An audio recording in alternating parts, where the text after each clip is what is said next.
Әр адам ойлайды, өзі жалғыз қалған кезде мен тек қана жалғызбын, менің жанымда ешкім жоқ деп ойлайды. Ал шын мәнінде шынтуайтында олай емес.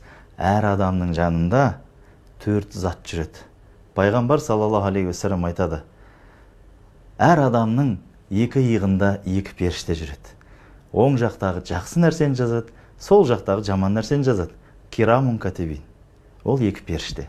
Және де пайғамбар саллаллаху алейхи уассалам өзінің хадисінде айтады, әр адам туылғаннан бастап жанында жақсылықты үгіттейтін, жақсылыққа шақыратын бір періште жүреді дейді. Және де туылғаннан бастап ол өлгенше дейін жанында бір жын бекітіледі. Сол жын оны тек қана жамандыққа үгіттейді. Пайғамбар саллаллаху алейхи уассалам айтады, ал маған бекітілген жын, ол маған бағында Алланың қалауымен, ол маған тек қана жақсылықты үгіттейді дейді.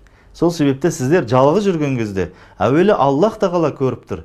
Және де сіз жалғыз жүрем дегеннің өзінде де сіздің жаныңызда 4 зат жүретінін ұмытпаңыздар. Аллахтан ұялайық күнә жасауға.